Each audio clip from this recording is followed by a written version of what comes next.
Halo semuanya, kenalin nama aku Astri Hastiningrum, biasa dipanggil Astri, mahasiswa Ilmu Komunikasi 2019 UPN Veteran Yogyakarta. Oke, di sini aku bakalan sharing mengenai dunia perkuliahan, tentunya pengalaman aku ya guys, gitu.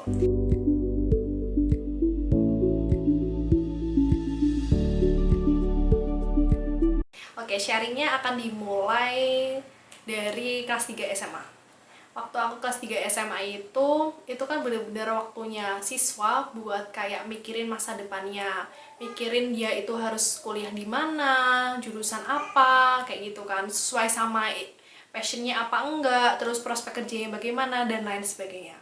Aku pun dulu kayak gitu, dan aku pun dulu itu caranya tuh aku buat kayak list gitu loh, list, terus habis itu kayak bener-bener aku nyocokin nih jurusan ini tuh bener-bener sesuai sama aku atau enggak, dan kayak harus realistis, ini tuh prospek kerjanya ke depannya gimana gitu. Dulu tuh aku buat kayak dua list itu, yang pertama itu yang kayak list yang PTN, terus yang kedua itu yang list kedinasan. Yang kedinasan ini tuh aku tuh dulu pengennya itu ke STAN, karena aku tuh dulu mikirnya simple guys, kayak yaudah kalau ke STAN itu kalau bisa lolos ya, itu tuh kita tuh bakal kuliah di sana, kuliahnya nggak perlu bayar lagi, terus habis itu kita langsung kerja, ditempatin, digaji sama negara, udah sesimpel itu. Terus kalau yang buat PTN nih, kan PTN kan jalur masuknya kan ada SNM, SBM, sama yang mandiri kan.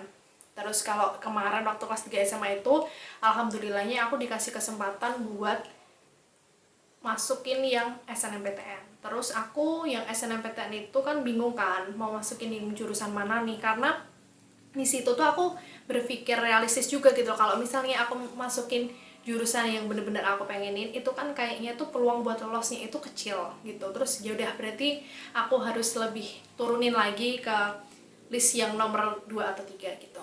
Dan akhirnya aku di situ akhirnya masukin jurusan pendidikan fisika di UNJ.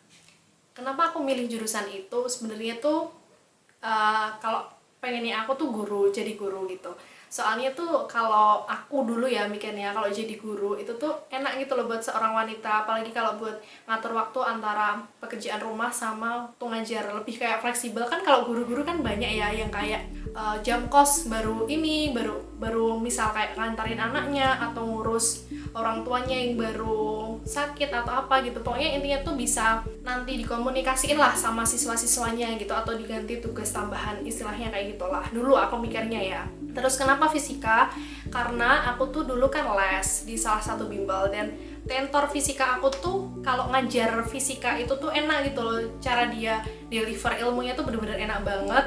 Dan akhirnya itu tuh buat aku tuh kayak lebih tertarik sama fisika gitu. Yaudah, terus akhirnya milih pendidikan fisika kayak gitu tuh intinya. Terus habis itu di akhir nih udah kan pengumuman yang SNMPTN, dan tidak disangka-sangka akhirnya aku lolos gitu. Dan di situ aku dilema gitu loh, dilema harus ngambil atau enggak gitu. Karena kan kalau aku ngambil itu tuh bukan list yang teratas aku, tapi kalau semisalnya enggak tuh kayak buang kesempatan gitu loh guys. Karena kan enak kan, mestinya kita udah dapet kayak istilahnya kursi kayak gitu. Terus kalau misalnya aku pengen ngejar yang list di atasnya itu, aku bisa ngejar di yang mandiri. Aku mikirnya dulu kayak gitu. Terus sudah kan akhirnya aku ngambil yang pendidikan fisika UNY. Terus habis itu aku prepare lagi nih yang buat ke STAN kan, karena kan yang STAN itu kan daftarnya itu ujiannya itu kan lebih akhir ya, rada akhir daripada yang SBM, seingatku dulu kayak gitu. Terus habis itu kan aku udah les kan, lesnya itu dulu kan di tahun pertama kan ada kesempatan 2 kali. Di tahun pertama itu aku 2 tempat,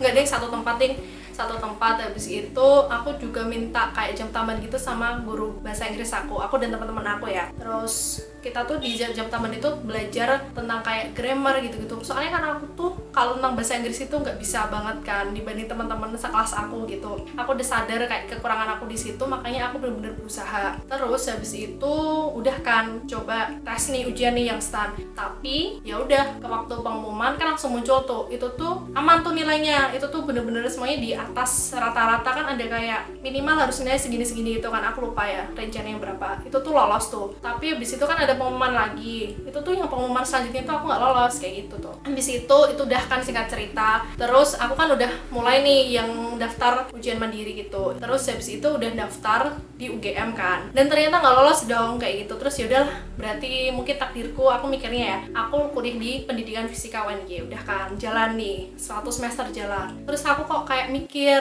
waktu kuliah di situ tuh kok ini bukan apa yang aku pengenin gitu loh, karena mungkin ya fisikanya juga susah banget kan. Terus habis itu aku di situ kepengenan aku buat ke STAN itu tuh muncul lagi. Terus ya udah, berarti aku harus bener-bener berusaha lagi. Dari situ aku mulai tuh kayak beli-beli buku di toko online gitu tentang buku-buku tips and trick, terus buku-buku latihan soal segala macam. Terus nggak cuman di situ, aku juga les di 2 tempat waktu tahun kedua itu, udah kan. Terus juga latihan fisik bareng sama teman-teman aku, terus belajar bareng segala macam. Habis itu udah kan ujian yang STAN itu udah kan, udah prepare segala macam. Jadi tuh UNY itu tetap aku iniin, tetap aku jalanin, tapi tuh dengan setengah hati istilahnya kayak gitu, karena aku bener-bener kayak udah ini loh, nyaman nggak nyaman, sesuai nggak sesuai, istilahnya kayak gitulah. Habis itu udah aku tes kan yang STAN, dan ternyata itu nilai yang TKP, tes kepribadian kalau nggak salah itu tuh di bawah ininya, di bawah rata-ratanya. Terus udah kan, ya udah berarti udahlah, kayak mungkin jalan aku juga bukan di STAN, bukan rezeki aku. Tapi tuh di situ tuh ada satu hal yang aku percaya dari bener-bener usaha aku ya, yang buat ke STAN-nya itu tuh apa yang aku lakuin, apa yang aku upayain, apa yang aku usahain tuh nggak pernah sia-sia. Pokoknya itu tuh aku percaya banget gitu loh, udah kan. Terus habis itu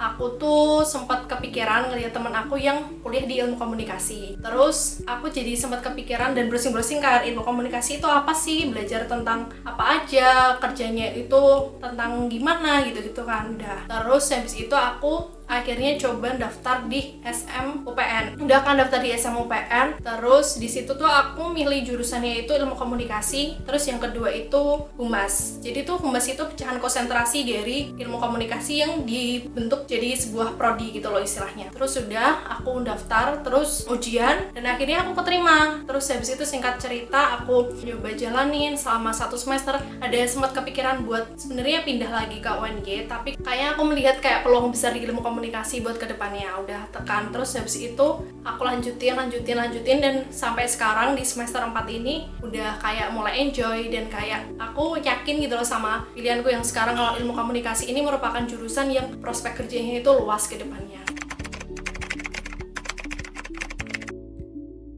Oke, selanjutnya aku bakalan ngasih tahu kenapa kalian nih para siswa-siswa SMA kenapa harus pilih ilmu komunikasi. Simpel aja sih, karena ilmu komunikasi itu merupakan bidang ilmu yang luas dan dibutuhin sama banyak orang, banyak perusahaan, dan segalanya. Simpelnya, misal nih, kalau kalian ngeliat TV yang kayak nyajiin berita, itu tuh merupakan salah satu pengaplikasian dari ilmu komunikasi sendiri gitu. Terus misal kalian ngeliat iklan juga nih, iklan itu juga suatu bentuk pengaplikasian dari ilmu komunikasi. Terus kalau misal di sebuah perusahaan, itu tuh ada PR-nya, itu tuh juga merupakan salah satu bagian dari ilmu komunikasi, walaupun ada di beberapa univ itu yang PR-nya itu udah disendiriin jadi prodi sendiri. Tapi itu tuh sejatinya, awal mulanya itu tuh tetap bagian dari ilmu komunikasi. Selain itu tuh HP yang kalian genggam nih, kalau misalnya kalian lihat ada kayak iklan-iklan atau branding produk perusahaan, itu tuh juga pengaplikasian dari ilmu komunikasi. Terus misal kalau di kementerian, di bagian pemerintahan itu kan ada kayak jubir-jubirnya segala macam, itu tuh juga bagian pengaplikasian dari ilmu komunikasi sendiri.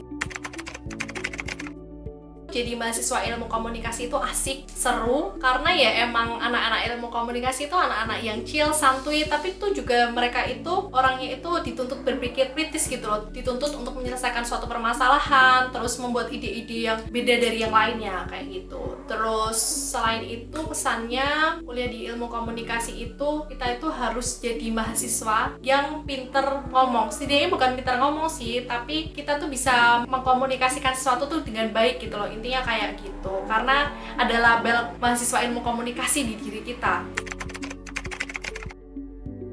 Terus pesannya nih, pesan buat teman-teman SMA, kalau misal kalian itu mau masuk ke perguruan tinggi, kalian tuh harus bener-bener mikirin jurusan yang kalian ambil tuh bener-bener sesuai sama apa yang kalian pengenin atau enggak gitu loh. Terus sesuai sama passion kalian enggak, terus prospek kerjanya ke depannya itu kayak gimana. Kalian harus mikirin itu, jangan cuma ikut-ikutan teman atau karena ini tuh baru jurusan yang apa ya istilahnya famous-famousnya kayak gitulah gitu. Terus habis itu buat teman-teman yang pengen masuk ilmu komunikasi, jangan banyak pikir lagi karena di era digital sekarang komunikasi itu bener-bener baru hype-hype-nya kayak gitu guys. Oke, see you, bye-bye. Semoga sharing session kali ini tuh bener-bener bermanfaat buat kalian, dan harapan aku apapun jurusan yang nantinya kalian pilih itu tuh bisa menjadi jurusan yang sesuai dan jurusan yang terbaik buat kalian. Dadah!